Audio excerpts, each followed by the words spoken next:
তো স্পন্টেনিয়াস আবার। এবছর আপনাদের নাট্যদলের আবার নাট্যোৎসব হচ্ছে, তো এই বছরের উৎসব নিয়ে একটু বিস্তারিত জানতে চাইছি। আচ্ছা, আমি হচ্ছি ডক্টর সুকমল মৈত্র। আমি কলকাতা শিল্পভূমি নাট্যদলের নির্দেশক।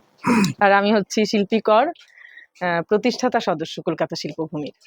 আমাদের কলকাতা শিল্পভূমি যখন তৈরি হয় প্রথম, এখন প্রতিষ্ঠা হয়, তখনও আমরা ফেস্টিভ্যাল করেছি, কিন্তু ছাড়া আমরা কিন্তু আমরা একটা ঠিক করেছিলাম যে আমরা একটি ফেস্টিভ্যাল, মানে কন্টিনিউ একটা ফেস্টিভ্যাল রান করাতে চাইছি নাটক নিয়ে।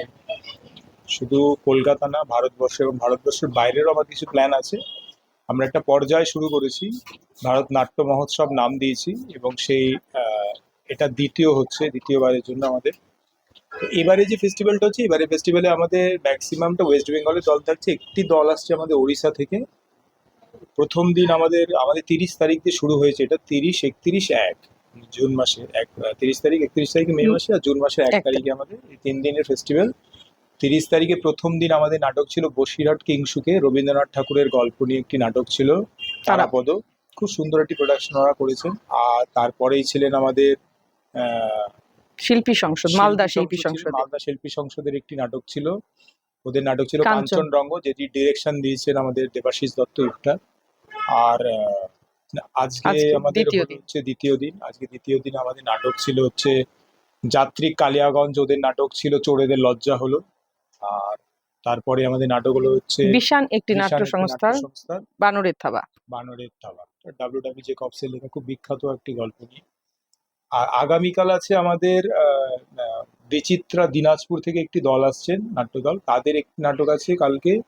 আগামীকাল দুটো নাটক আছে অ্যাকচুয়ালি, ওদের ছোট ছোট দুটো নাটক করছেন, তুরুপের তাস আর গিরগিটি, এই দুটো নাটক করছে। তারপরে আমাদের যে দলটি আসছে ওড়িশার রাউরকেল্লা থেকে আসছেন টিমটি, ওরা করছে মহাকবি কালিদাস, সম্পূর্ণটা ওড়িয়া ভাষায় হবে।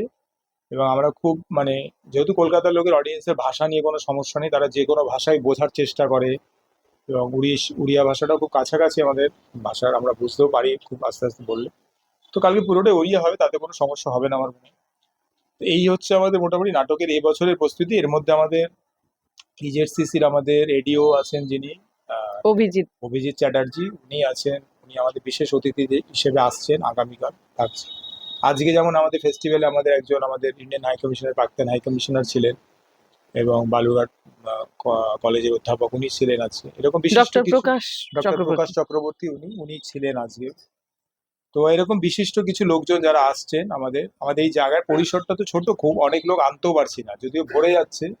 তারপরেও এই হচ্ছে আমাদের এইবারে নাট্য উৎসবের একটি আমাদের উদ্দেশ্য, মানে নাট্য উৎসবটার মানে আসলে হ্যাঁ, উত্তর থেকে দক্ষিণ, মানে এই নাট্য দলগুলোকে আমাদের আনার এটাই মানে ইচ্ছে, যে এদের সঙ্গে আমাদের একটা আদান প্রদান হচ্ছে, সংস্কৃতির যে আদান প্রদান, কিংবা তাদের আঞ্চলিক, আজকে যেমন বলছিলেন এই বিশান একটি নাট্য সংস্থার তাপসদা, যে আমাদের অঞ্চলে কিন্তু এটা খুব হয়, বানরের থাবা, যেটা উনি নাট্যরূপ দিয়েছেন সৌমেন পাল, যে ওনাদের অঞ্চলে নাকি এটা হয়, বলছে যে শহরে হয় না, কিন্তু হয়, সব জায়গায় হয়। এবং মানুষের এই যে বিভিন্ন ভাবনাগুলো বিভিন্ন জেলা থেকে উঠে আসছে, কিংবা বিভিন্ন দলের এই যে বিভিন্ন কার্যক্রম, কালকে যেমন প্রথম নাটক আমাদের শুরু হয়েছে তারাপদ দিয়ে, এবং একটা ট্রিমেন্ডাস একটা সুন্দর প্রযোজনা আমরা প্রথমে দিয়ে শুরু করেছি, এবং গানগুলো সিলেক্ট করেছেন মুকুন্দদা, এত সুন্দর, মানে যেটা তুলনা হয় না। এই যে আমরা কিন্তু এতদিন দেখিনি, হঠাৎ এই নাট্য উৎসবে যে কজন দর্শক হলো, যে কজন, এই বসিরহাট কাছেই, কিন্তু তারপরও